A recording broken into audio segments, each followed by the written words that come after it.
안녕하세요. 저는 아들 하나를 키우며 동화사파 작가로 일하고 있는 여자입니다.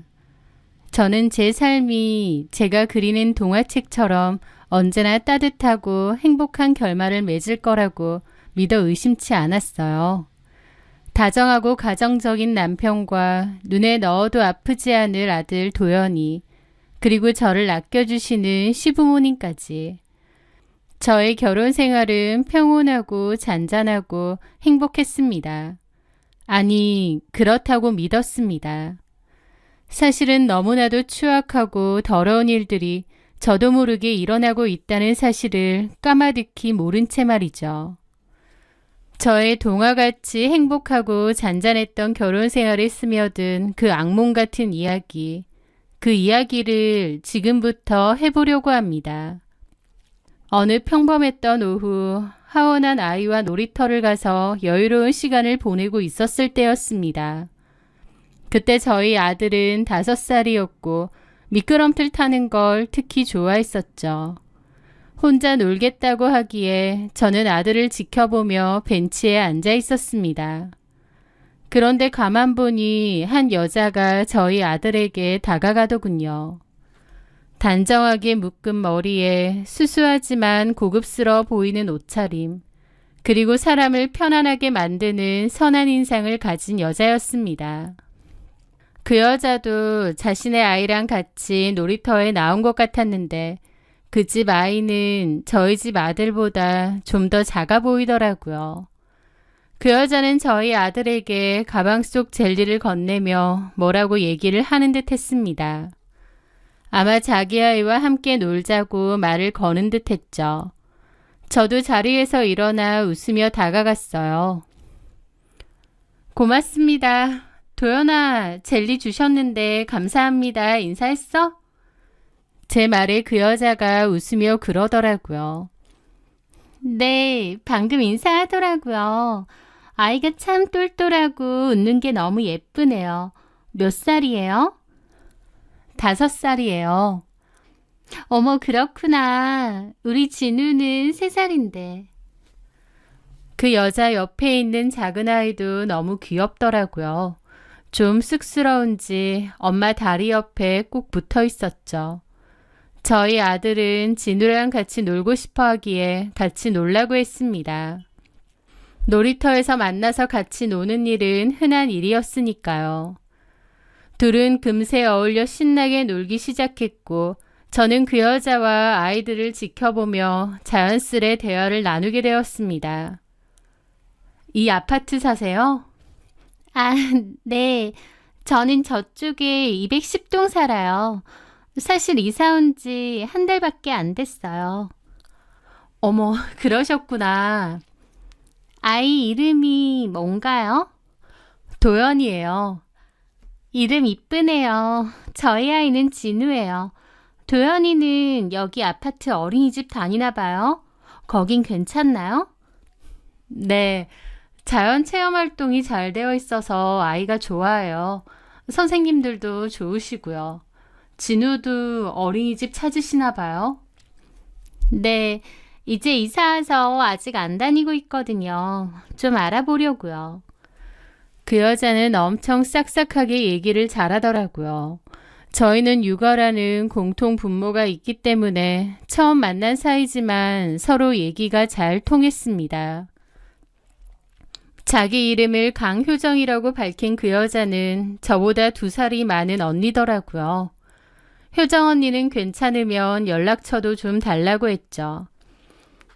은지 씨한테 정보 좀 얻고 싶어서요. 여기 아는 사람도 없고 이런 얘기할 사람이 없어서 좀 막막했거든요. 번호 좀 줄 수 있죠? 그럼요, 언니. 그렇게 저희는 첫 만남에 서로 번호도 교환하게 되었습니다. 놀이터에서 만난 애 엄마들끼리 번호를 교환하는 일은 아주 흔한 일이었죠. 그리고 그 후로도 한 번씩 놀이터에서 만나게 되었어요. 대화도 잘 통하고 서로 성격이 잘 맞는 듯 했습니다. 효정 언니와 만나게 되면 어린이집 이야기부터 아이들 편식 습관, 좋은 육아 아이템부터 시작해서 동네 맛집이나 마트 세일 정보까지 나누게 되었어요. 마치 오래전부터 알고 지낸 사이처럼 신기할 정도로 이야기가 잘 통했습니다. 아이들끼리도 잘 놀았고요. 그렇게 만나면 시간 가는 줄 모르고 대화를 나누었죠. 그맘때 남편에게도 효정 언니에 관한 이야기를 했습니다. 오늘도 그 언니 만났어. 전에 놀이터에서 만났다고 했던. 아, 210동 산다는? 애들끼리도 너무 잘 놀고 그 언니랑도 너무 잘 맞는 것 같아. 잘 됐네. 자기도 동네 친구 사귀고 싶어 했잖아. 그러니까 인상도 좋고 성격도 차분하고 아들도 순하고 귀엽더라. 남편은? 남편은 지방에서 일해서 거의 주말 부부로 지낸대. 혼자 애 키우느라 힘들어 보이더라고. 친정도 꽤 멀다고 하고. 내가 많이 챙겨줘야겠어. 그래, 그래. 잘 지내면 좋지. 같은 아파트 사니까 더더욱. 남편은 잘 됐다며 환하게 웃더라고요. 그 뒤로 저는 효정 언니와 더더욱 가까워졌습니다. 아이들이 어린이집에 간 낮 시간에는 동네에 있는 카페에 가거나 맛있는 맛집을 가서 브런치도 먹곤 했죠. 또 제가 마감 때문에 바쁜 날이면 언니는 저희 아들을 불러다 놀이터에서 같이 놀아주고 저한테는 일에 집중하라고도 해주었습니다. 일하는 엄마가 얼마나 힘든지 내가 잘 알지. 은주 너는 너무 혼자 애쓰지 마. 내가 있잖아. 저는 그런 언니가 친언니처럼 고맙고 든든하기도 했습니다. 그러면서 언니에게 이런저런 개인적 얘기도 많이 하게 되었어요. 일하면서 겪는 고충, 남편과의 사소한 다툼까지요. 그런 얘기를 할 때면 언니는 언제나 제 편이 되어 제 이야기를 들어주었고 현명한 조언도 아끼지 않았습니다. 하루는 제가 남편과 사소한 문제로 다툰 뒤 언니에게 하소연을 했습니다. 언니, 남편이 글쎄 약속을 또 잊어버린 거 있지? 가끔 보면 나한테 너무 무심한 것 같아서 속상해. 속상했겠다. 근데 남자들이 원래 좀 그래. 표현이 서툴러서 그렇지 너무 서운해하지 마. 이럴 땐 맛있는 거 해서 기분 좋게 먹고 화풀어. 내가 들어보니 너네 남편 꽤 괜찮은 사람 같은데. 언니는 희한하게도 늘 제 남편을 칭찬했고 저희 부부 사이를 응원했습니다.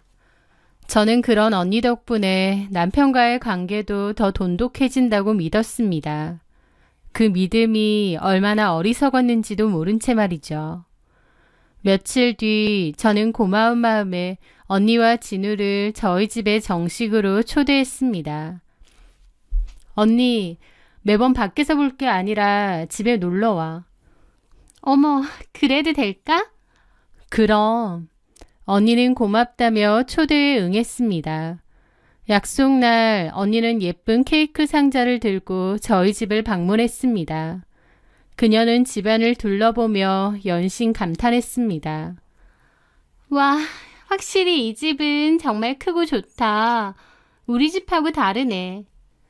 사실 저희 아파트는 평수가 여러 개였는데 효정 언니가 있는 동은 저희 아파트에서도 제일 작은 평수의 동이었거든요. 저는 좀 큰 평수였고요. 효정 언니는 집이 너무 예쁘다며 꼭 잡지에서 나오는 집 같다면서 칭찬을 하더라고요. 그림 그리는 사람이라 그런가? 감각이 너무 좋아. 나는 어차피 집도 작은 데다 꾸미는 재주가 없어서 집이 엉망인데 이 집은 너무 예뻐. 나도 이런 집 살고 싶네. 칭찬 고마워 언니. 그러던 그녀는 거실 중앙에 놓인 저희 가족 사진 앞에서 발걸음을 멈췄습니다. 한참이나 정말 한참이나 그 사진에서 시선을 떼지 못했습니다. 마치 사진 속 인물들을 스캔이라도 하듯 뚫어질 듯이 바라보더라고요. 남편분 인상이 참 좋으시다. 진짜 가정적으로 보이셔. 그리고 도연이가 아빠를 많이 닮았어. 붕어빵이네. 그런 얘기 많이 들어. 아빠랑 아들이랑 붕어빵이라고. 그렇게 즐거운 시간을 보냈고 그 후로도 언니와 저는 자주 만났습니다. 그러던 어느 날 하루는 놀이터에서 함께 아이들을 보고 있는데 지나가던 다른 아주머니 한 분이 무심코 말을 던졌습니다. 얘네는 형제예요? 그 말에 제가 웃었죠. 아니요. 어머, 형제가 아니에요? 근데 어쩜 이렇게 닮았어? 라고 하는 겁니다. 그 말에 저는 그런가 하고 말았는데 유독 효정 언니가 기분 좋게 웃으며 그 말을 반겼습니다. 어머, 정말 그래 보여? 예, 똑 닮았는데 형제가 아니라니 신기하네. 그렇게 말하시고 가셨는데 효정 언니가 웃으며 그러더라고요. 우리 진우가 잘생긴 도연이 형아를 닮았다니. 나 너무 좋은데? 에이, 진우도 잘생겼죠. 그래? 저는 저희 아들과 진우를 가만히 바라봤습니다. 그 전까진 미처 몰랐는데 이제 와서 보니 정말 둘이 많이 닮았더라고요. 웃는 모습, 동그란 코, 살짝 처진 눈매까지. 아이들이 함께 웃을 때면 정말 형제처럼 보이기도 했으니까요. 저랑 언니는 외모가 전혀 비슷한 느낌이나 이미지가 아닌데 각자의 아들 둘은 비슷하게 생겼다는 사실이 조금 신기하다고 생각했습니다. 그래서 속으로 언니네 남편이 우리 남편이랑 비슷하게 생겼나? 라고 생각했던 것 같아요. 왜냐면 저는 그때까지 언니네 남편을 본 적이 없었으니까요. 그런데 바로 그날이었습니다. 제 인생을 송두리째 뒤흔든 사건이 생겼죠. 저희 남편이 예상보다 일찍 퇴근을 했고 제가 놀이터에 있다는 말에 곧장 그리로 온 겁니다. 멀리서 저와 아들을 향해 은주야, 도연아 하고 손을 흔들며 다가왔죠. 그런데 제 앞으로 다가온 남편은 제 옆에 서 있는 효정 언니를 보고는 그 순간 무슨 저승사자라도 본 양 얼굴이 새하얗게 질리는 겁니다. 그리고는 자리에 우뚝 멈춰서기까지 했죠. 환하게 웃던 남편이 갑자기 동공에서 지진이라도 난 듯 흔들리는 것을 저는 똑똑히 보았습니다. 몹시 당황하고 놀란 얼굴이었죠. 그걸 지켜본 저는 뭐지 싶더라고요. 그러면서 동시에 우리 남편이 효정 언니를 아나 싶기도 했습니다. 하지만 언니는 너무나 태연하고 아무렇지 않게 저희 남편에게 고개 숙여 인사하더라고요. 안녕하세요, 도연 아버님. 말씀 많이 들었어요. 그 말에 남편도 당황한 기색을 좀 거두더니 가볍게 목례를 하더군요. 언니의 평온한 얼굴과 남편의 새파랗게 질린 얼굴, 뭔가 분위기가 좀 이상했습니다. 이쪽은 효정 언니야. 내가 여러 번 얘기했지? 그런데 남편은 언니 쪽은 제대로 쳐다보지도 않더라고요. 원래 남편은 싹싹하고 부침성이 좋은 편인데 누가 봐도 남편의 행동은 이상했습니다. 그리고 더 이상한 일이 벌어졌죠. 언니네 아들 진우가 저희 남편을 보더니 갑자기 아빠 하고 소리치며 달려가 다리에 매달렸거든요. 남편은 불에 댄 듯 화들짝 놀라며 뒷걸음질을 치더라고요. 언니는 웃으며 진우를 떼어냈죠. 어머나, 죄송해요. 진우가 아빠로 착각을 했나 봐요. 요즘 남편이 자주 집에 안 와서 아빠를 많이 보고 싶어 했거든요. 아이들이니까 그런 실수를 할 수도 있는데 남편의 얼굴은 누가 봐도 정상이 아니었습니다. 너무 심하게 당황하는 모습을 보였기에 제 마음속에는 이상한 의문이 생겼죠. 그날 밤 저는 남편에게 떠보듯 물었습니다. 자기야, 오늘 놀이터에서 만난 효정 언니 혹시 아는 사람이야? 당신 표정이 너무 안 좋던데. 그런데 제 말에 남편은 정색을 하며 내가 어떻게 아느냐고 손사래를 쳤습니다. 내가 그 사람을 어떻게 알아? 그게 아니라 아까 갑자기 급체한 것처럼 속이 안 좋고 머리가 띵하더라고. 정말? 갑자기 어지럽고 그래서 그랬던 거지 뭐.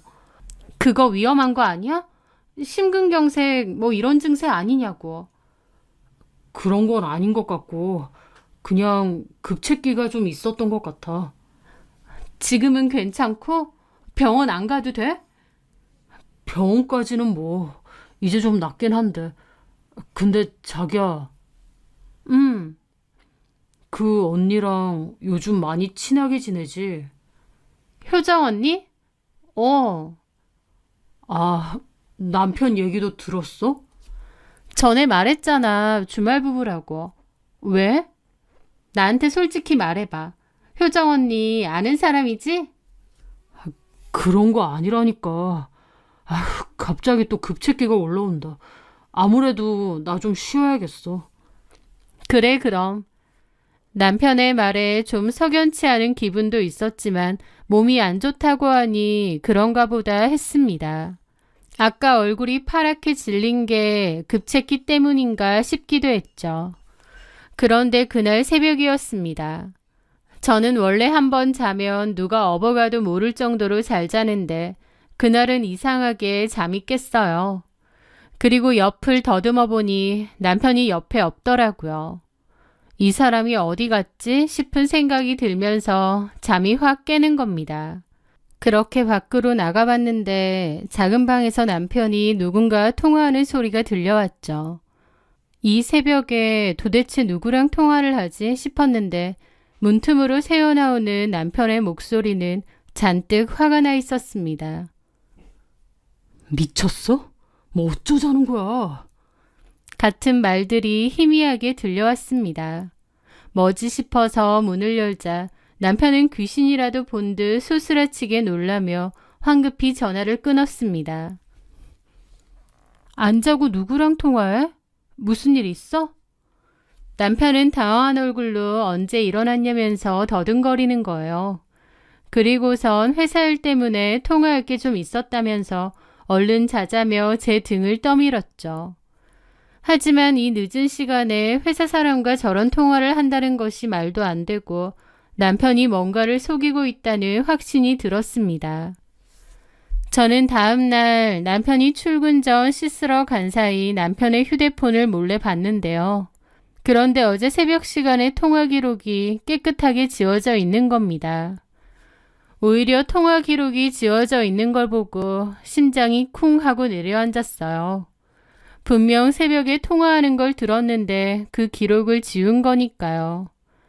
남편이 뭔가를 속이는 게 분명하다고 생각했고 바람을 피우는 거라는 짐작이 강하게 들었습니다. 어제 그 통화 내용도 좀 이상했고요.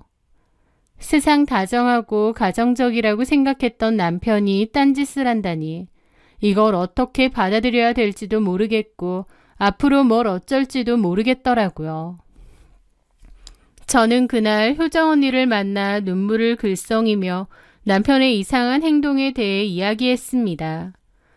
남편이 밤 늦게 비밀 통화를 하고 기록을 지우기까지 했다고 말이죠. 제 이야기를 들은 언니는 제 손을 꼭 잡고 위로했습니다. 남편 말대로 정말 회사 일일 수도 있지. 은주 네가 너무 예민하게 생각하는 거 아닐까? 남편을 좀 더 믿어줘봐. 언니의 얘기를 들어도 제 마음속의 불안은 가시지 않았습니다. 그렇게 벤치에 앉아 이야기를 하고 있는데 갑자기 비가 쏟아지더라고요. 언니는 밖에서 계속 있긴 그렇고 자기 집에 가서 차를 마시자고 제안했습니다. 그렇게 그날 처음 언니네 집에 가게 되었어요. 언니네 집은 저희 집보단 좀 작지만 깔끔하고 단정하게 꾸며져 있었습니다. 애 키우는 집임에도 살림살이가 많지는 않더라고요. 아이들은 방에서 놀고 있었고 언니는 저를 위해 차를 준비해 준다고 했습니다.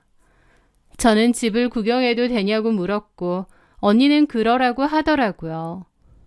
그렇게 주변을 둘러보던 저는 열려있는 안방의 방문 사이로 뭔가를 보고 걸음을 멈췄습니다. 안방에는 어떤 사진들이 걸려 있었는데 아마도 남편의 사진 같더라고요. 그런데 그게 이상하게 제 발길을 잡는 겁니다. 사실 집을 구경해도 안방까지 들어가는 건 실례라는 걸 아는데 언니에 대해서 뭔가 석연치 않은 기분이 있다 보니 저도 모르게 문을 열고 안으로 들어가게 되었습니다. 그런데 벽면에는 사진들이 붙어 있었는데 그 사진을 보는 순간 그 자리에서 얼어붙고 말았어요. 왜냐면 벽면에 붙여놓은 사진들은 제 남편 최성진의 사진들이었거든요. 사진이 많지는 않았지만 그건 분명 제 남편 사진이었습니다. 최성진이 진으로 보이는 작은 아기를 안고 찍은 사진도 있고 효정 언니가 몰래 옆에서 찍은 듯한 사진들도 있었어요. 언니랑 같이 찍은 사진은 없었고요. 친한 언니네 집 안방 벽면에 붙어있는 내 남편의 사진이라니 이런 말도 안 되는 상황이 어디 있겠나요. 소름이 쫙 돋고 다리가 얼어붙는 것 같더라고요. 혹시 언니 남편인데 내 남편하고 닮은 건가? 해서 여러 번 봤는데 아니었습니다. 분명 제 남편이었습니다. 쌍둥이가 아니고서야 이렇게 닮을 수는 없었죠. 이게 뭐지? 이게 뭐지? 너무 경악스럽고 혼란스럽더라고요. 꿈을 꾸고 있나 싶기도 하고요. 그때 어느샌가 제 등 뒤에 다가와 서 있던 언니가 아무렇지 않게 그러는 겁니다. 차 마셔. 저는 그 말에 그 어떤 공포영화보다 자지러지게 놀랐습니다. 저는 너무 놀라서 보는데 언니는 아무렇지 않아 하더라고요. 놀라서 말도 잘 안 나왔는데 겨우 정신을 차리고 물었습니다. 언니, 이게 뭐야? 이 사람 내 남편이잖아. 그러자 언니는 아무렇지 않은 평온한 얼굴로 살짝 미소까지 지으며 대답했습니다. 맞아, 네 남편. 그리고 우리 진우 아빠기도 하지. 라는데 머리를 한 대 얻어맞은 것 같더라고요. 머릿속이 하얗게 비면서 아무 생각도 나지 않았고요. 그게 무슨 소리야? 말 그대로야. 네 남편 최성진, 우리 진우 아빠야. 너한테 언젠가 말해야겠다 생각하긴 했는데 이렇게 알게 돼서 좀 많이 놀랐겠다. 그러니까 이 언니가 내 남편과 바람을 펴서 애까지 낳았다는 건데 너무 놀라니까 화도 안 나더라고요. 그 상황이 너무 말도 안 되고 기괴해서 믿기지도 않는 겁니다. 그냥 저와 제 아들이 그 집에 있는 것 자체가 갑자기 소름이 돋았고 그냥 여기를 빨리 나가야겠다는 생각만 들더라고요. 웃으면서 말도 안 되는 소리를 하고 있는 그 언니가 너무 비정상적으로 보였습니다. 저는 당혹스러움을 감추고 그 방을 벗어났습니다. 그리고 놀고 있는 아이를 데리고 나가려고 했어요. 아이는 왜 갑자기 가느냐고 칭얼거렸는데 저는 그냥 아이를 확 당겨서 신발을 신겼습니다. 왜? 더 놀고 가지 않고. 라길래 돌아봤는데 그 언니가 너무 아무렇지 않은 얼굴로 저를 보고 있는 거예요. 정말 기가 막힌다는 표현으로는 부족했고 저거 진짜 미친년이구나 싶더라고요. 저는 그냥 무시하고 칭얼거리는 아이를 데리고 그곳을 황급히 나왔습니다. 그리고 나오자마자 남편에게 연락했죠. 남편에게 전화를 걸어 당장 오라고 소리를 질렀고 남편은 무슨 일이냐고 하더라고요. 저는 강효정이랑 무슨 사이냐고 악을 지르니 남편도 아무 말도 못하더군요. 그리고는 지금 집으로 오겠다고 했습니다. 저는 먼저 집으로 갔는데 진정이 안 되고 손발이 덜덜 떨렸어요. 잠시 후 남편이 집에 도착했고 저는 울부짖으며 물었습니다. 너 뭐야? 강효정 그 여자랑 어떻게 하는 사이야? 저기 여보, 내가 다 보고 왔으니까 발뺌할 생각하지 마. 그 여자 집에 당신 사진 있더라. 그리고 당신이 진우 아빠래. 이게 무슨... 당신 입으로 말해봐. 거짓말할 생각 말고 다 말해봐. 그 순간 남편은 결국 제 앞에 무릎을 꿇고 울면서 모든 것을 고백하더라고요. 남편은 몇 년 전 회사 동료들과 저 몰래 나이트클럽에 갔다가 효정 언니, 아니 강효정을 만났다고 했습니다. 그리고 저는 까마득히 몰랐는데 남편은 강효정과 바람을 피웠다고 하더군요. 한 3개월인가 만났다면서요. 그러다가 강효정이 임신을 했다고 했습니다. 그게 진우였겠죠. 남편은 자신은 가정이 있으니 아이를 지어달라고 부탁하며 강효정에게 수술비를 건넸고 헤어지자고 했답니다. 강효정은 앞에서는 알겠다고 했는데 그 뒤 종적을 감췄다고 했습니다. 그런데 한참 뒤에 나타난 강효정은 아이를 낳았고 혼자 키울 테니 양육비만 보내달라고 요구했다는군요. 남편은 제게 들킬까봐 시부모님께 돈을 빌려 매달 양육비를 보냈고 강효정의 부탁으로 가끔은 아이도 만나러 갔다고 했습니다. 제가 본 벽에 붙어있는 사진은 그럴 때 찍은 사진이었던 것 같아요. 어쨌든 저는 정말 상상도 하지 못한 남편의 이중생활을 알게 된 거죠. 너무 경악스러워서 말도 안 나오더군요. 여보, 내가 잘못했어. 내가 진짜 나쁜 놈이고 잘못한 거 아는데 내가 그 여자 임신했다고 했을 때 하늘이 무너지는 줄 알았어. 그 여자한테 정말 미안하다고 수술하고 끝내자고. 내가 진짜 제정신이 아니었던 것 같다고 빌기까지 했어. 그렇게 끝내려고 했는데 그 여자가 마음대로 아이를 낳았고 그 뒤로 당신한테 이른다면서 내 목줄을 잡고 흔든 거야. 나도 너무 힘들고 괴로웠어. 그랬는데 갑자기 연락이 두절됐어.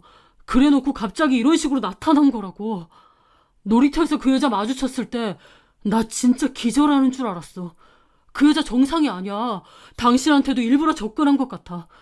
내가 진짜 잘못한 건 맞는데 그 여자 진짜 미친 여자야. 나도 덫에 걸린 거라고. 제발 나 좀 살려줘, 여보. 당신 지금 그걸 변명이라고 하는 거야? 나 몰래 나이트클럽 가고 거기서 여자 만나서 무려 3개월 넘게 바람을 피고 애까지 그래놓고 뭐가 어째? 기가 막혔습니다. 저는 남편을 도저히 믿을 수도 용서할 수 없었습니다. 그가 지금 말하고 있는 것조차 진실인지 모르겠더라고요. 특히 그런 엄청난 일이 있었는데 제 앞에선 조금의 티도 내지 않았다는 사실이 얼마나 경악스럽던지요. 남편이 그렇게 거짓말을 잘하는 사람인지 몰랐습니다. 게다가 남편 말이 사실이라면 강효정 그 여자는 제정신이 아니었습니다. 애초에 제가 최성진 아내인 걸 알면서도 일부러 접근한 거잖아요. 도대체 무슨 의도로 그랬는지 모르겠지만 너무 소름 끼치고 무섭더라고요. 남편놈의 잘못 때문에 나와 우리 아이까지 그런 미친 여자에게 놀아났다고 생각하니 너무 화가 나는 겁니다. 저는 남편에게 꼴보기 싫으니 당장 꺼지라고 했습니다. 모든 사실이 저를 충격으로 몰아넣었고 소름 끼치게 만들더군요. 무엇보다 도대체 강효정이 왜 내게 접근한 건지 그 의도가 궁금했습니다. 저는 결국 강효정에게 연락해 왜 그랬냐고 물었습니다. 그런데 그녀는 소름 끼치도록 밝은 목소리로 대답하더군요. 왜 그랬냐니? 애아빠가 똑같은데 그럼 진우랑 도연이는 형제잖아. 같이 키우면 얼마나 좋아. 그래서 그런 것뿐이야. 우리 진우는 아빠를 잘 못 보니까 섭섭해하는 것 같고 해서 성진 씨 근처로 온 것도 있고. 우리 같이 잘 지내자. 나 더 욕심 없어. 그냥 너는 본처 하고 나는 여기서 조용히 지낼게. 지금처럼 아이들도 자주 만나게 해주고. 어때? 라는데 그 해맑은 목소리가 너무 역겹고 소름이 끼치더라고요. 그 여자는 제정신이 아니었습니다. 정상이어야 싸우든지 욕을 하든지 하죠. 이 여자는 제대로 미친 여자였고 더 이상 엮이면 큰일 나겠구나 본능적으로 느껴지더라고요. 저는 아무 말도 하지 않고 조용히 전화를 끊었고 친정의 모든 사실을 알렸습니다. 당연히 저희 부모님도 뒤집어졌고 시댁에 전화하고 남편한테 전화해서 욕하고 한바탕 난리가 났죠. 남편은 잘못했다 봐달라 빌었지만 저는 지체 없이 이혼을 준비했습니다. 남편은 매일같이 집 앞에 찾아와 빌었어요. 자기가 잘못했다고 한 번만 봐달라고요. 그 여자는 미친 여자라면서 그런 여자한테 당해서 이혼하고 싶지 않대요. 그 여자랑도 관계를 끝내고 이사를 하든 뭘 하든 그 여자에게서 도망치자고 하더라고요. 제가 뭘 잘못했다고 그 여자에게서 도망을 쳐야 되나요? 도망을 치고 싶으면 남편놈 혼자서 도망치던지요. 그리고 어쨌든 진우가 지 새끼인데 저런 식으로 나오는 것조차도 너무 비겁해 보이더라고요. 애초에 남편이 거짓말을 그토록 잘했다는 사실 하나만으로도 저는 남편에게 모든 정이 다 떨어졌습니다. 저는 남편이 저 몰래 그런 이중생활을 했다는 걸 눈꼽만치도 몰랐거든요. 제가 둔해서 그런 걸 수도 있지만 남편도 정말 철저했던 거죠. 저를 속이는데 그토록 철저했던 그 남자를 앞으로 어떻게 더 믿고 살겠나요? 저희의 관계는 더 말할 것도 없이 이미 끝난 거죠. 제 마음은 이미 싸늘하게 돌아섰고 이혼밖에 답은 없었습니다. 물론 제가 남편과 이혼하는 것이 어쩌면 강효정 그 여자의 목적일지도 모릅니다. 애초에 그렇게 하기 위해 저한테 접근하고 저희 집을 뒤집어 놓은 걸지도 모르죠. 하지만요, 그런 건 중요하지도 않았습니다. 저는 아무렇지 않은 얼굴로 저를 배신하고 연기했던 그 남자와 한 이불을 덮고 살 수 없었고 또 이 미친 상황에서 하루라도 빨리 빠져나오고 싶었어요. 그 여자랑도 모든 관계를 끝내고 싶었고요. 그 여자가 저희 아들을 알고 이 상황에 연관되어 있다는 사실조차도 소름 끼치더라고요. 그렇게 저는 단호하게 이혼을 고수했고 위자료와 양육권 소송을 걸었습니다.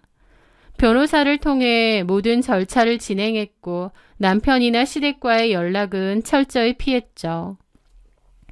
결국 남편은 제가 뜻을 바꾸지 않자 원하는 대로 이혼을 하겠다고 말을 바꿨고 그렇게 이혼 준비를 하게 되었습니다. 하지만 남편은 저와 이혼하더라도 강효정 그 여자와는 상종도 않겠다고 하더군요. 그건 내 알 바 아니라고 그 미친 여자랑 살림을 차리던지 말던지 네 마음대로 하라고 하고 말았죠. 그런데 강효정의 진짜 목적은 제가 예상했던 대로가 맞았던 것 같습니다. 저희 집에 분란을 일으켜 저 이혼시키고 자기가 제 남편을 차지할 요량이었던 거죠.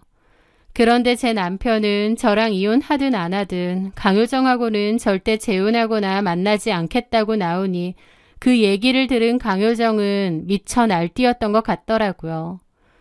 그 여자는 시댁에 찾아가 성진 씨 내놓으라며 행패를 부리고 이 아이가 최 씨 집안 핏줄이다라고 소리치며 자살소동까지 벌였다는 겁니다. 얼마나 난리부르스를 친 건지 아파트 단지가 뒤집어지고 경찰까지 출동했다고 하더군요. 동네에도 소문이 다 나고요. 한바탕의 난리와 여러 사건 끝에 강효정은 정신적인 문제가 심각하다는 진단을 받고 정신과 입원 치료 결정이 났다고 들었습니다. 생물학적 아빠인 남편은 결국 진우를 데려온 모양이고 차마 핏줄을 내치지 못한 시부모님께서 현재 그 아이를 키우고 계신다더군요. 막말로 남편이 저지른 짓 때문에 많은 사람들이 피해와 상처를 받은 거죠.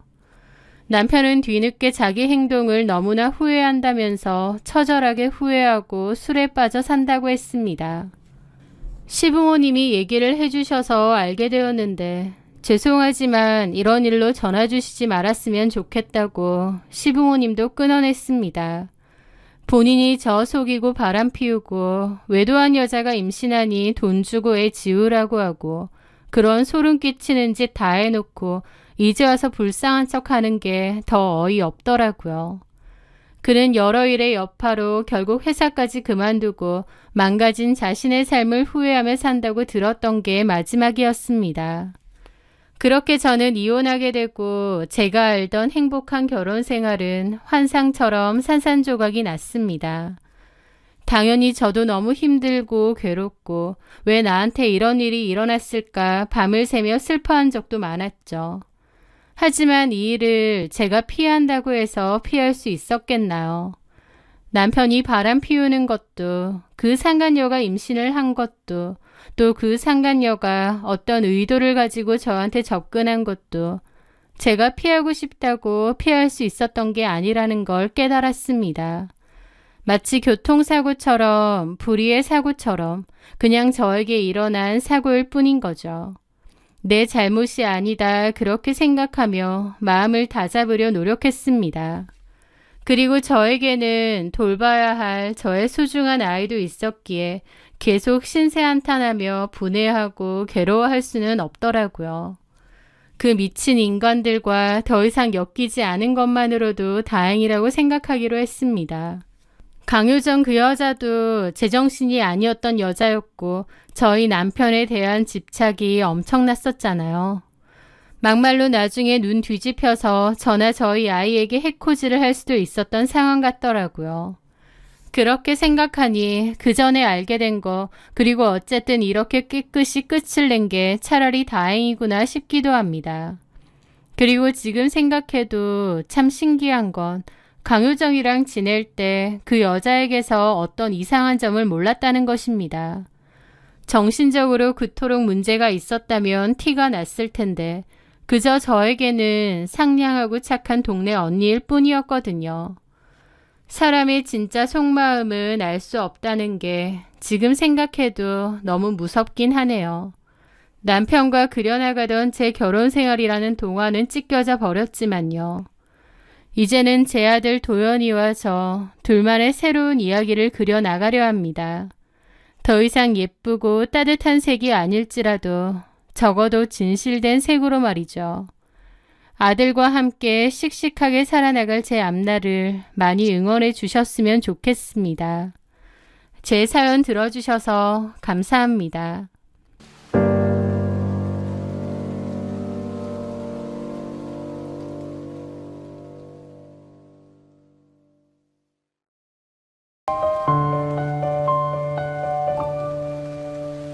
안녕하세요. 저는 신도시에서 작은 개인 베이커리를 운영하고 있는 40대 여자입니다. 제게는 고등학생 딸과 중학생 아들이 하나 있어요.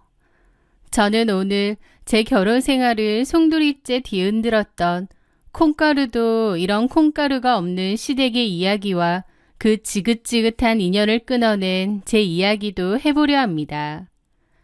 남들은 부부끼리, 가족끼리 여행도 잘만 가던데 저는 결혼 생활 내내 그 흔한 여행 한번 제대로 가본 기억이 없습니다. 제가 왜 그렇게 악착같이 일만 하며 살았냐면 저희 남편이 벌어오는 돈은 거의 없는 수준이었기 때문입니다. 그냥 돈만 못 버는 게 아니라 까먹는 재주가 아주 비상했죠. 남편을 처음 봤을 땐 정말 괜찮은 남자라고 생각했습니다. 소개를 받았는데 저희를 소개해 주신 분이 바로 지금은 전 시아버지가 된 분이었거든요. 아버님은 제 가게 근처에서 30년 넘게 인쇄소를 운영하고 계셨는데요. 인쇄소 겸 작은 디자인 사무실도 같이 운영을 하고 계셨어요. 직원이 8명 정도 되는 어엿한 디자인 겸 인쇄 회사기도 했죠. 저도 종종 전단지나 배너, 명함, 현수막 등을 제작을 했기 때문에 그곳의 단골이었습니다. 그리고 장사 이웃이었기 때문에 제가 만든 베이커리류도 종종 들고 가서 나눠드리곤 했어요. 그런데 그런 저를 좋게 보셨던 모양입니다. 제가 싹싹하고 생활력도 좋아 보인다면서 자기 아들 한번 만나보라고 몇 번이나 권하셨거든요. 자기 아들이 머리도 좋고 성실하고 성격도 정말 자상하다면서요. 어르신이 자꾸 얘기하시는데 매번 거절하는 것도 예의가 아닌 것 같아 한번 만나보게 되었습니다. 그런데 막상 만나보니 정말 말씀처럼 듬직하고 선한 인상에 성격도 수더분하고 좋아 보이더군요. 게다가 학교도 좋은 데를 졸업했고요. 직업은 원래는 대기업을 다니다가 그만두고 현재 공무원 시험을 준비한다고 했습니다. 명문대 출신에 공부도 원체 잘했으니 붙는 건 시간 문제라고 하더라고요. 그리고 아버님이 인쇄소를 운영하면서 돈이 적지 않으니 돈 걱정은 크게 안 해도 된다고도 했습니다. 그렇게 만나서 짧은 연애 끝에 결혼도 하게 되었습니다. 물론 결혼할 당시에도 남편은 공무원 시험 준비 중이었긴 한데 시댁에서 도움 주기도 할 거고 또 남편도 2년 안에는 붙을 거라고 호언장담했기에 다 잘 될 거라고 생각했던 것 같아요. 그런데 아버님은 저를 마음에 들어 하셨지만 그에 반해 어머님은 저를 딱히 탐탁치 않아 하셨습니다. 어머님은 과거에 구청에서 꽤 높은 직급까지 지내셨던 공무원 출신이었기에 며느리를 선생님이나 공무원으로 얻고 싶었다고 늘 얘기하고 다니셨대요. 그리고 학벌을 좀 보셨던 것 같습니다. 그런데 저는 전문대 졸업에 제빵사다 보니 어머님 성에는 영 차지 않았던 거죠. 자기 아들은 명문대 출신인데 전문대 나온 제빵사 며느리가 마음에 안 들고 자기 아들이 너무 아깝다고 생각하신 거예요. 하지만요, 그건 제 입장에선 정말 어이없는 소리입니다. 어머님은 당신 아들이 명문대를 나왔다고 자랑하셨지만 명문대 나오면 뭐 하나요? 결국 명문대도 좋은 직업 얻고 싶어서 가는 곳 아닌가요? 명문대는 졸업했지만 정작 그 아들은 자기 밥값조차 못하고 계속 떨어지는 시험 준비만 하는 그런 남자였는데 말이죠. 남편은 졸업 후 대기업에 취직도 했었는데 그때 어머님은 동네방네 우리 아들이 명문대 졸업하고 대기업 다닌다라며 자랑하고 다니셨다고 하더군요. 그런데 정작 남편은 6개월도 안 다니고 부모님께 말도 안 하고 때려쳤대요. 적성에도 안 맞고 적응도 못하겠다면서요. 그러면서 차라리 공시 준비를 하겠다고 했다더군요. 시부모님은 남편이 그래도 공부는 잘하니까 그렇게 해보라고 했는데 그 와중에 저를 소개해줘서 저랑 결혼도 했던 거예요. 어쨌든 그래서 남편이 붙었냐고요? 아니요. 몇 년 동안이나 했지만 다 떨어졌습니다. 이런 시험이 무서운 게요. 한 번만 더 하면 붙을 것 같고 또 한 번만 더 하면 붙을 것 같고 그런 마음이 드나 봐요. 결국 6년 넘게 했는데 안 됐습니다. 그러니까 그 사이에 남편은 제대로 된 직업도 돈도 안 벌어왔던 거죠.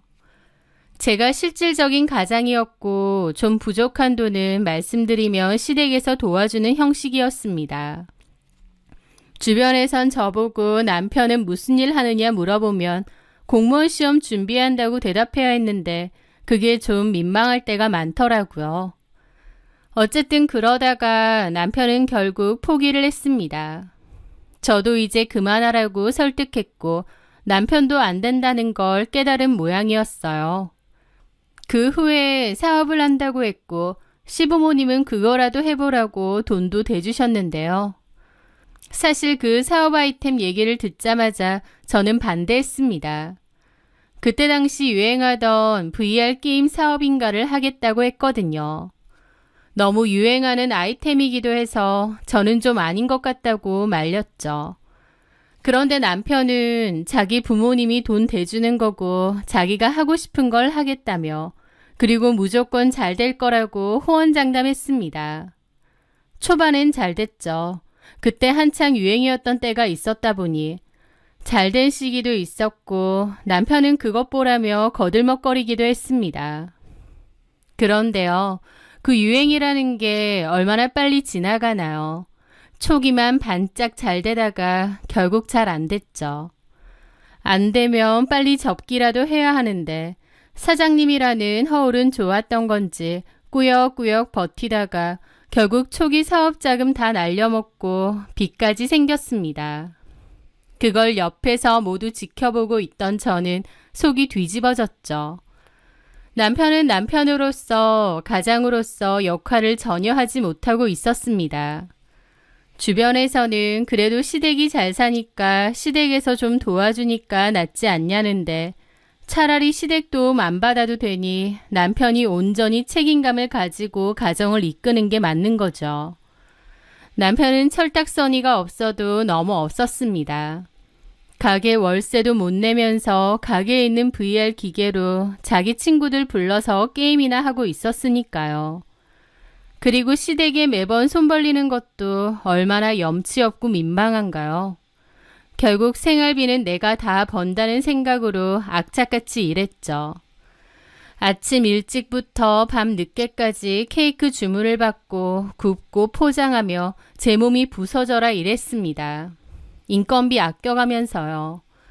보다 못한 제가 제발 사업 좀 그만두고 취직하라고 단돈 100만 원이라도 좋으니 스스로의 힘으로 벌어라고 한 적도 있습니다. 하지만 남편은 자기도 생각이 있다면서 제가 뭐라고 하는 걸 기분 나빠했죠. 결국은요. 그 VR 게임방 빚만 남기고 폐업했습니다. 아버님은 차라리 인쇄소로 들어와서 인쇄일 배우라고 하셨어요. 제가 생각해도 그게 맞는 것 같았죠. 나중에 물려받을 수도 있고요. 그런데 남편은 싫어하더라고요.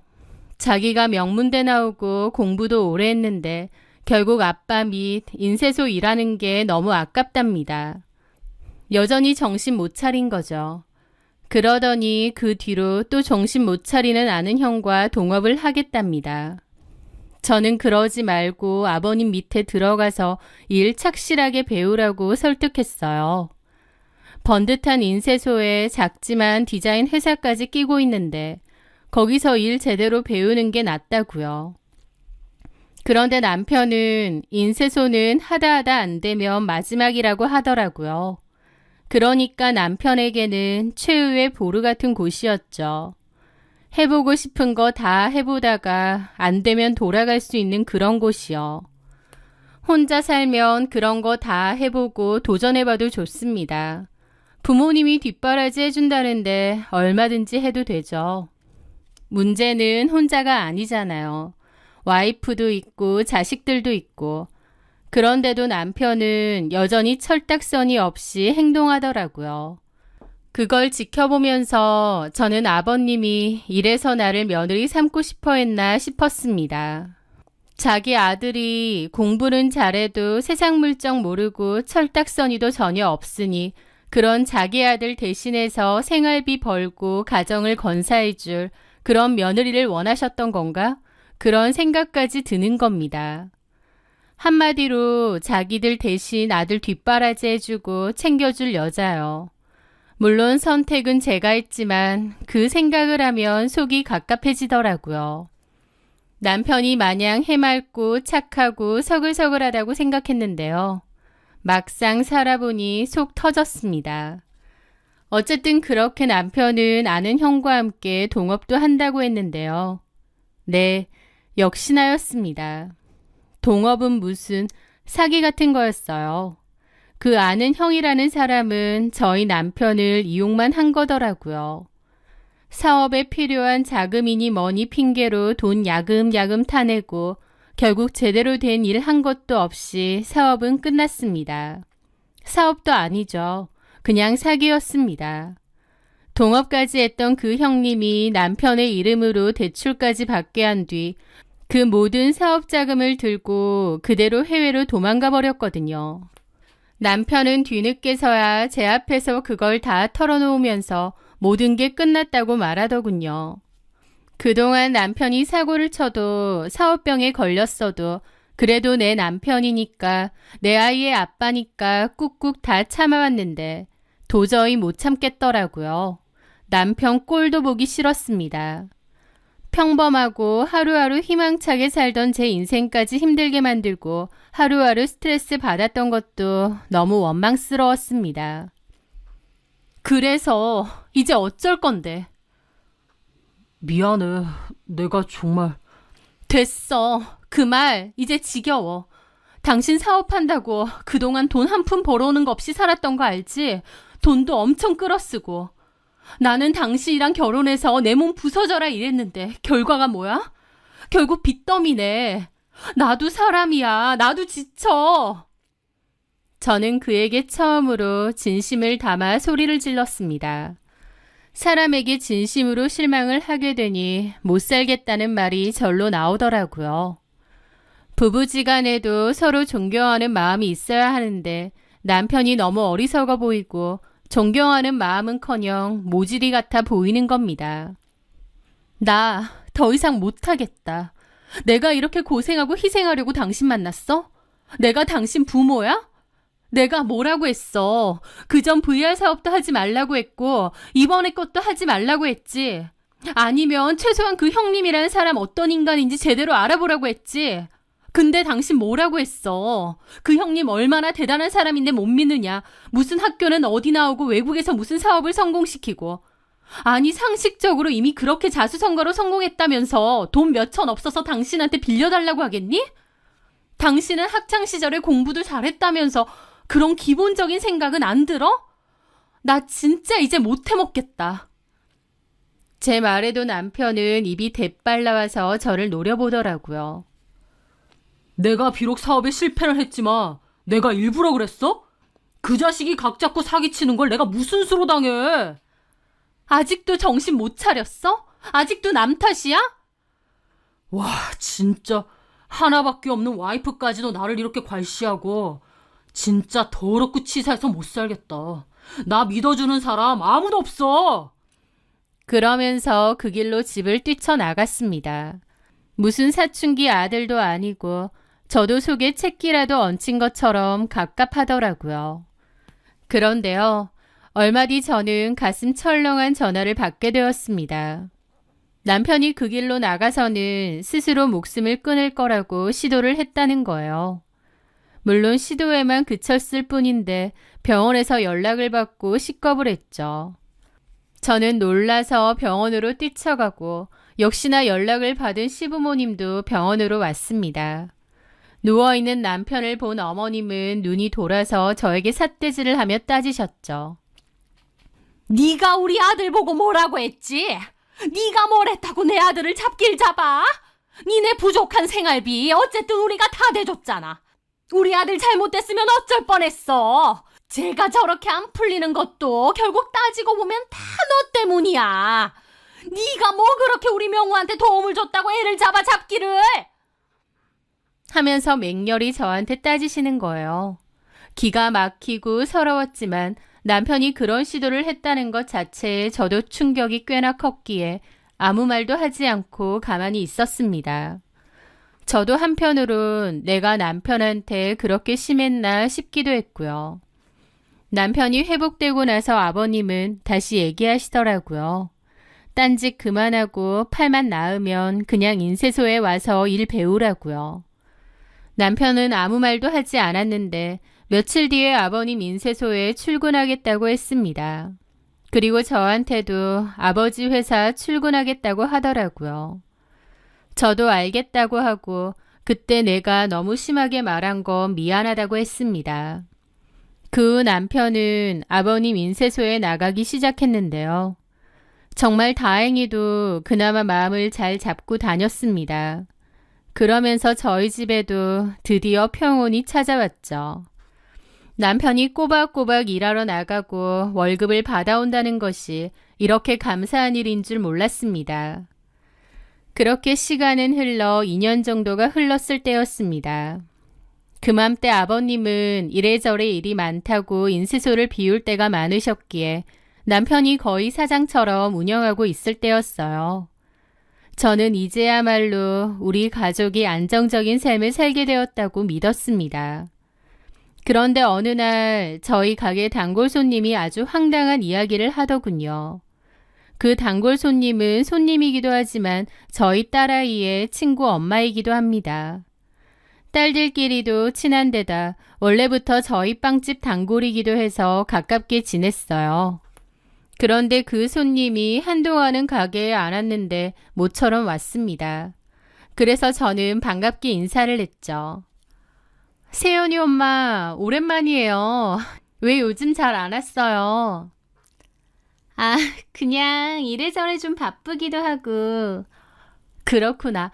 빵 사러 오신 거예요? 예, 세연이 먹을 거 하고 좀 사갈게요. 네. 아, 그리고 이 케이크는 계산할 필요 없고 세연이랑 집에 가서 같이 드세요. 신상품으로 만들어 본 건데 맛있게 괜찮아요. 저는 제가 만든 케이크도 선물로 하나 포장했죠. 아유, 팔아야 되는데 뭘 이런 걸 줘요. 신상품으로 만든 거라 아직 가격도 안 정했어요. 한번 드셔보시고 나중에 후기 좀 들려줘요. 어떤지. 그런데 제 말에 그 손님분은 한숨을 푹푹 쉬더라고요. 저는 좀 어리둥절했는데 그분이 그러는 겁니다. 내가 못 살아. 미소 엄마가 이렇게 착해가지고 아무것도 모르니까. 내가 속이 상해서 정말. 네? 실은 내가 한동안 빵집 안 온 이유가요. 도저히 미소 엄마 얼굴을 못 보겠는 거예요. 제 얼굴을요? 왜요? 저는 그 손님이 당최 무슨 얘기를 하는지 모르겠더라고요. 내가 이런 거를 얘기하는 게 맞나 아닌가 싶고, 남의 집 일인데 오지랖인가 싶고, 그래서 그냥 모른 척 하려고 했는데, 또 내 성격에 아무것도 모르는 척 미소 엄마를 대하는 게 쉽지 않겠더라고. 무슨 얘기 하시는 거예요? 미소 아빠 말이에요. 저희 남편요? 요즘 좀 안 이상해요? 네? 갑자기 저희 남편 얘기를 하니 어리둥절했죠. 아니, 실은 우리 세연이는 그 손님의 딸입니다. 저희 딸의 친구기도 하죠. 그런데 한다는 말이 세연이가 저희 남편이 어떤 여자와 허리에 손을 두르고 가는 것을 우연히 봤다는 거예요. 아무리 봐도 친구의 아빠니까 세연이가 유심히 지켜보다가 폰으로 몰래 사진도 찍었다고 했습니다. 세연이는 이 이야기를 자기 엄마한테 털어놓았고 세연 엄마는 이걸 저한테 얘기해줘야 되나 말아야 되나 고민하고 가게에 못 왔다는 거예요. 저는 너무 놀라서 어안이 벙벙하더라고요. 세연이가 사진도 찍었다고요? 예. 사진 혹시 지금 있어요? 잠깐만요. 그러면서 사진을 보여줬는데 영락없는 제 남편이 맞더라고요. 사진을 보기 전까진 세연이가 착각한 게 아닐까 싶었는데 막상 사진을 보니 제 남편이 맞았습니다. 얼굴도 맞았고 옷도 제가 사준 옷이었거든요. 그리고 너무나도 다정하게 허리를 끌어안고 있는 옆에 여자. 둘은 딱 봐도 보통 사이 같지는 않았습니다. 세연이도 친구 아빠가 모르는 아줌마랑 이러고 다니니 놀라서 사진을 찍은 모양이었죠. 아예 몰랐죠, 미소 엄마? 네. 이 여자 누군지도 모르죠? 처음 보는 여자예요. 혹시 미소 아빠 인쇄소에서 일하는 직원이라던가? 아니요. 직원은 제가 다 아는데 이런 여자는 없어요. 그래요? 세연이가 요 근방에서 독서실 마치고 오는 길에 봤다는데 이게 무슨 일이야. 내가 이 사진만 딱 봐도 보통 사이가 아닌 것 같은데 이걸 미소 엄마한테 얘기할까 말까 엄청 고민했다니까. 그 얘기를 들으니 갑자기 걱정이 되더라고요. 혹시 세연이가 미소한테도 얘기를 했나요? 그러진 않았대요. 나도 절대 미소한테 얘기하지 말라고, 미소뿐만 아니라 아무한테도 말하지 말라고 신신당부했어요. 네, 고맙습니다. 일단은 좀 알아봐야 될 것 같아요. 나도 도울 일 있음 좀 도울게요. 네. 저는 너무 충격적이고 얼떨떨 하더라고요. 남편이 동네에서 어떤 여자랑 허리를 두르고 다니고 그걸 딸의 친구가 목격까지 했다니요. 진짜 미친 게 아닌가 싶었죠. 사실 저는 그때까지도 남편이 외도를 저질렀다는 걸 전혀 몰랐습니다. 자식들도 다 있는데 이 인간이 정말 미쳤구나 싶기도 하면서 도대체 이 여자는 뭔가 싶기도 하더라고요. 저는 당장 남편한테 따지려다가 일단은 참았습니다. 이 여자가 누구인지 남편과 어떤 사이인지 알아보는 게 더 중요하다는 판단이 들었거든요. 그래서 남편 앞에서는 최대한 티내지 않고 몰래 남편 폰을 뒤졌죠. 뒤져보니 카톡에는 대화 내용이 없고 문자로 서로 연락을 주고받았더군요. 내일 뭐 먹으러 가자, 뭐 사달라, 보고 싶다, 여행 가자 등등 연인들이나 할 법한 대화들을 아무렇지 않게 했습니다. 그리고 물론 그 대화를 보니 그 여자는 남편이 유부남인 것도 알고 있었어요. 와이프한텐 뭐라고 할 거냐, 애들 공부는 잘하냐 등등도 물어본 걸 봤거든요. 뚜껑이 열리고 온몸이 떨려왔습니다. 이 인간이 그나마 정신 차리고 아버님 인쇄소에서 일하면서 가장 노릇 하나 했더니 바람? 정말 가지가지 하는구나 싶었죠. 그리고 이 여자가 어떤 여잔지 알아내야겠다고 생각하며 이 여자의 연락처를 따로 적어두었습니다. 그런데 그 일이 있고 이틀 정도 뒤에 그 손님, 그러니까 세연이 엄마가 다시 빵집으로 헐레벌떡 들어왔어요. 미수 엄마! 네, 세연이 엄마. 나 그 여자 누군 줄 알았어요. 정말요? 인쇄소 건너편 네일샵이 새로 생겼거든요. 거기 여자더라고. 네일샵 사장이요? 네, 지나가다가 새로 생겼는데 손톱이나 받아볼까 하고 들어갔거든요. 근데 예약이 다 차 있어서 안 된다는 거야. 아니 내가 거기 지나다니면서 손님 있는 꼬라지를 못 봤는데 심지어 그날도 지 혼자 놀고 있더만 안 된대. 그래서 뭐 이런 데가 다 있나 생각하면서 그냥 가려는데 가만 보니 거기 사장 얼굴이 너무 낯익은 거예요. 어디서 봤지 하는데 그 순간 딱 생각나더라고. 그 여자 맞아요. 그 말에 눈이 뒤집혔습니다. 남편이 일하는 인쇄소에 바로 맞은편에 있는 건물이었어요. 저도 인쇄소에는 자주 가니까 8, 9개월 전쯤엔 네일샵이 생겼다는 건 알고 있었고 그 근처를 지나갈 때도 많았습니다. 그냥 지나가면서 여기저기 둘러보다가 거기를 볼 때도 많은데 주로 가게 손님은 없고 사장 같은 여자가 항상 누군가와 깔깔대며 통화를 하고 있더라고요. 그때는 별 생각 없이 장사가 잘 안 되나 보다 하고 지나쳤는데 바로 그 여자였던 겁니다. 저는 갑자기 피가 거꾸로 솟는 기분이 들었고 못 참겠더라고요. 이미 남편 폰에서 증거도 다 확보했고 어떤 년인지 직접 보고 싶었습니다. 가게 문을 확 열어젖히자 그 여자가 저를 보고 깜짝 놀라더군요. 딱 봐도 손님 같지는 않고 몹시 흥분한 게 보이니까 그 여자도 당황한 눈치였습니다. 어쩐 일로 오셨어요? 손톱하러 오셨나요? 너 최명우 알지? 네? 누구요? 최명우, 바로 옆 인쇄소 운영하는 최명우 말이야. 제가 고함을 지르자 상간녀는 당황한 얼굴로 허리춤에 손을 얹고 따지더라고요. 최명우가 누군데요? 난데없이 쳐들어와서 뭔 헛소리 하는 거예요. 당장 나가요. 꺼지라고. 라는데 저는 테이블 위에 있는 그 여자의 핸드폰을 뺏으려고 했습니다. 그 여자는 뺏기지 않으려고 붙잡았죠. 모르는지 아는지 어디 한번 전화해보자. 이거 안 놔? 남의 폰을 왜 갖고 가는데? 네가 최명우 모른다는데 진짜 모르는지 어디 한번 보자고. 이 여자가 미쳤나 정말? 하면서 폰을 뺏으려고 그 여자와 옥신각신 몸싸움이 벌어졌습니다. 그렇게 고함을 지르고 싸우다 보니 주변 가게 사람들도 놀라서 보더라고요.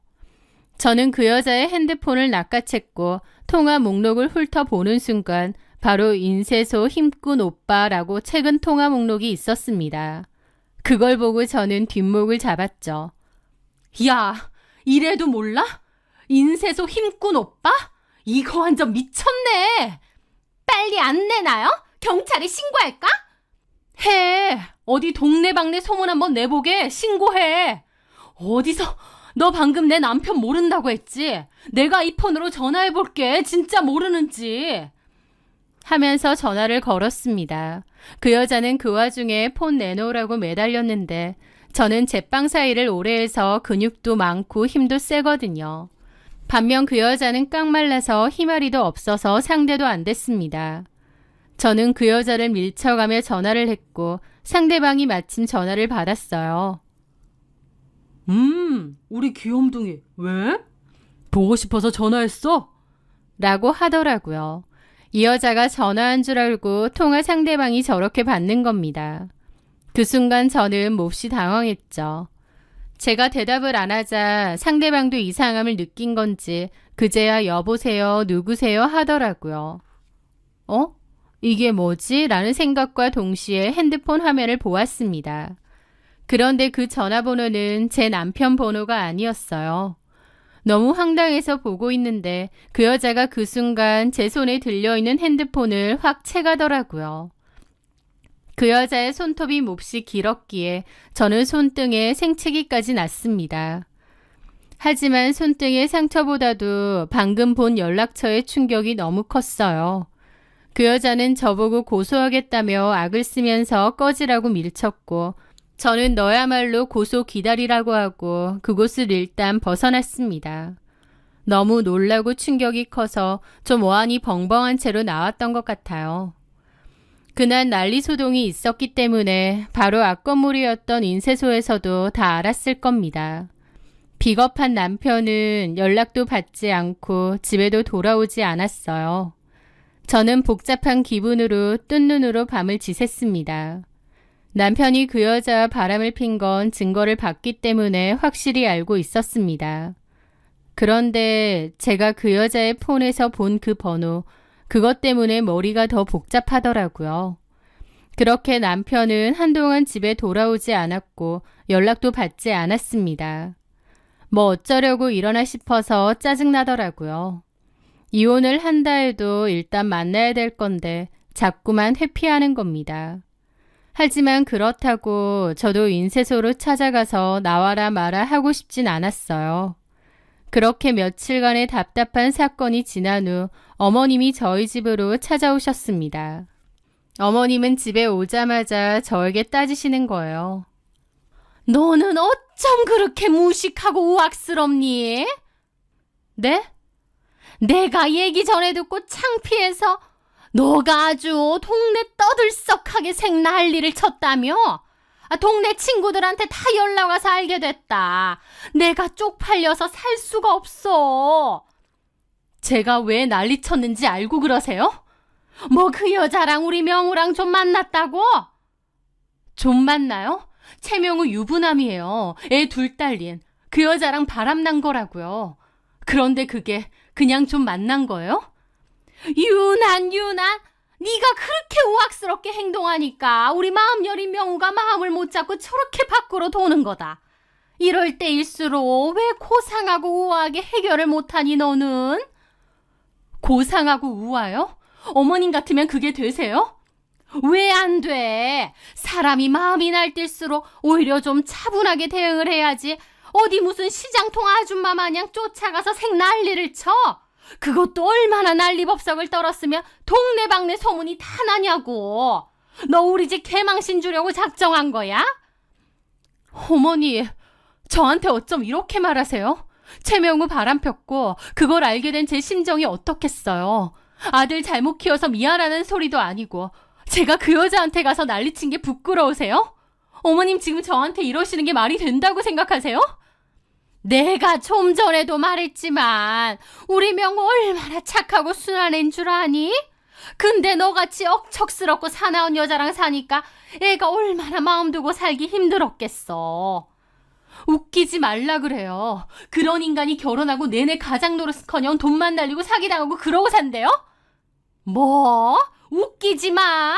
이게 아주 시어머니한테 이것 봐. 이러니까 내가 하는 소리다. 똑똑한 우리 명우가 기도 못 펴고 일도 안 풀리는 건 따지고 보면 너 때문이야. 결혼 잘못해서. 그러는데 너무 어이가 없으니 웃음까지 나왔습니다. 저는 그동안 어머님이 저 탐탁치 않아 하셨어도 그래도 이 건에 대해선 저에게 미안하다고 하러 오신 줄 알았습니다. 제 완벽한 착각이었어요. 예, 어머님 말씀대로 어머님은 저랑 다르게 참 고상하고 우아하신 분이시죠. 아무리 화나는 상황이라도 저랑은 다르게 우아하고 품격 있게 문제 해결하시는 거죠. 너 지금 나 비꼬니? 그럴 리가요. 그냥 어머님은 이런 상황이 되면 어떻게 하실까 궁금해서요. 최소한 나는 너처럼 무식하게는 안 하지. 예, 좋아요. 그럼 어머님이 직접 보여주시면 되겠네요. 우아하고 고상하게 해결하는 방법은 어떤 건지. 제가 그날 신랑이 하면서 그 여자 핸드폰을 봤는데요. 인쇄소 힘센 오빠라고 저장되어 있더라고요. 저는 당연히 제 남편인 줄 알았어요. 그런데 전화를 걸었더니 제 남편이 아니라 엉뚱한 사람이 받더라고요. 그럼 네가 오해한 거네. 우리 명호 아니면? 제가 누구 얘기하는 줄 알고 이러세요. 인쇄소 힘센 오빠가 최명호 아니면 누구겠어요. 제 말에 어머님 표정이 황당한 표정으로 바뀌더라고요. 뭔 소리 하는 거야? 전화해보니까 아버님이던데요.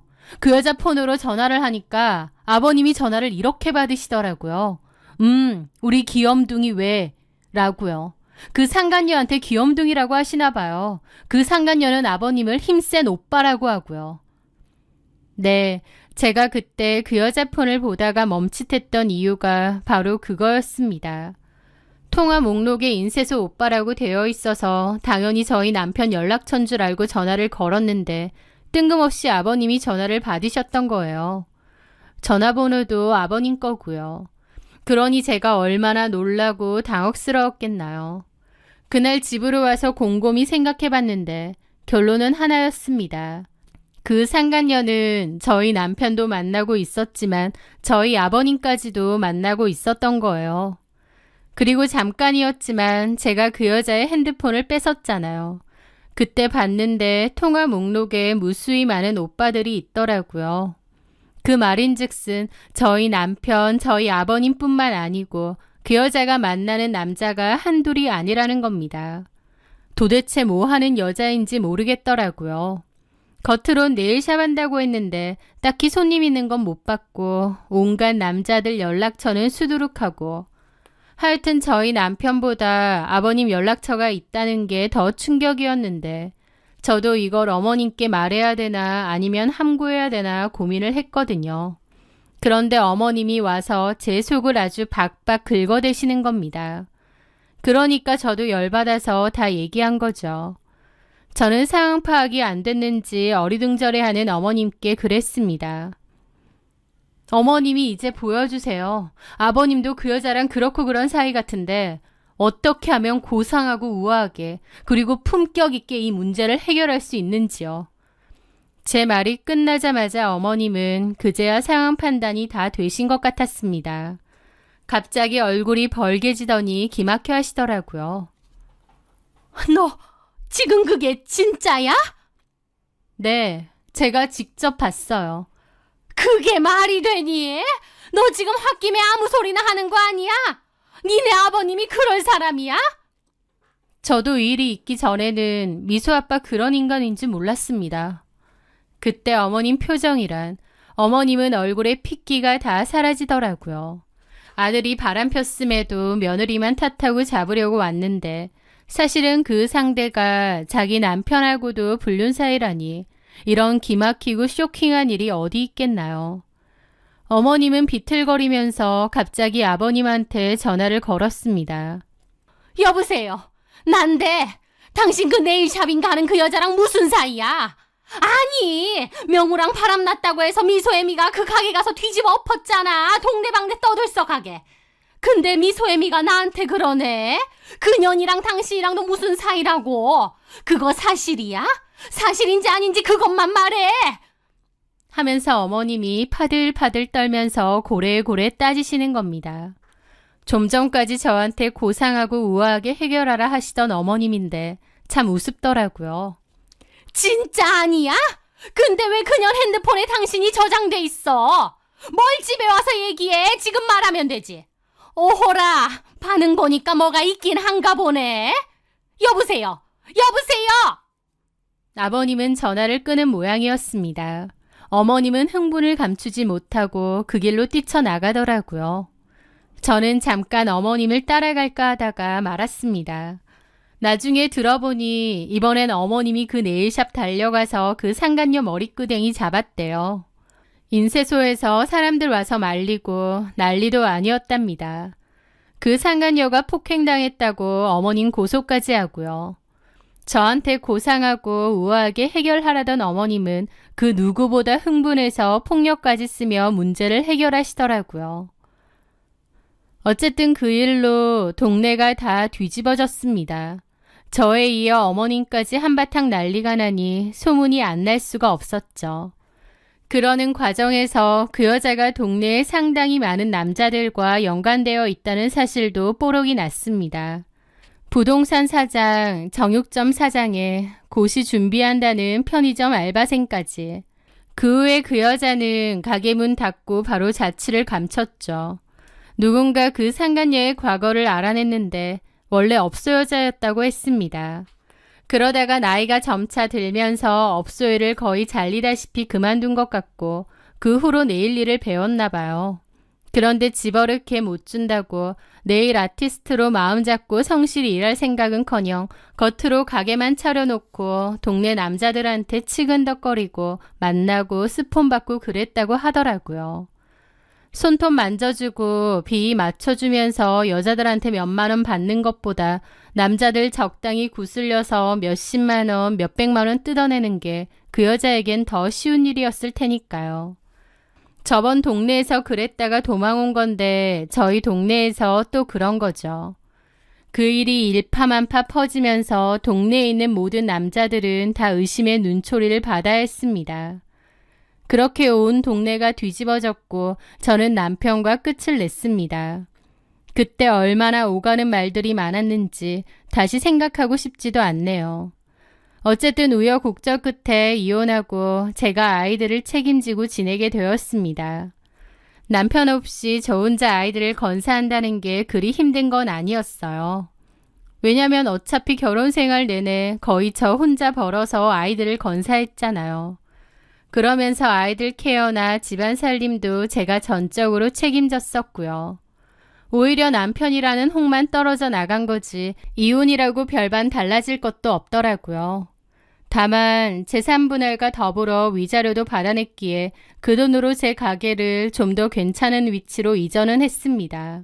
사실 제 가게랑 인쇄소가 가까워서 이혼 후에 껄끄러웠던 것도 있고요. 전 남편은 술만 마시면 제게 전화를 걸어와 자기가 죽일 놈이고 잘못했다며 이제 와서 매달리더군요. 그 소문이 동네방네 다 퍼졌기 때문에 사람들의 수군거림도 심했고 일에도 꽤 타격이 있는 듯 했습니다. 게다가 아버님은 그 일로 동네 창피하다고 두문불출하고 아들하고도 거의 안 보다시피 하고 지낸다더군요. 남편도 인쇄소에 출근을 안 한 지 꽤 되었고요. 남편은 그때 일을 진심으로 후회한다며 그 꽃뱀 같은 년한테 당했다고 잘못했다고 빌더라고요.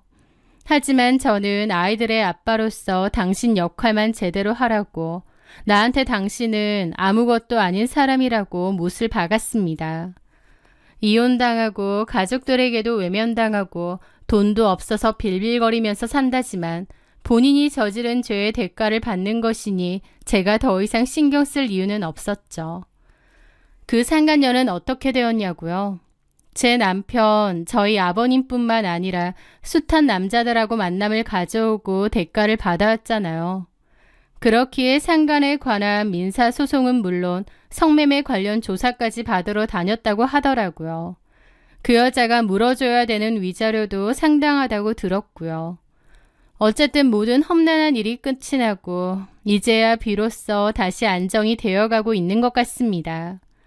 그런 난리를 겪게 해서 아이들에게는 많이 미안하기도 하지만 또 그때의 저로서는 최선의 선택들이었어요. 딸도 요즘 저에게 그러더군요. 예전에는 엄마가 늘 피곤해 보이고 항상 지쳐 보였는데 오히려 요즘 제 얼굴이 너무 편안해 보인다고요. 그 한마디에 그동안의 모든 고통과 서름이 치유되는 그런 기분도 느꼈습니다. 최악의 남편 잘 버렸으니 앞으로는 제 자식들 보면서 제일 열심히 하면서 더욱 씩씩하게 보란듯이 잘 살아가야겠네요.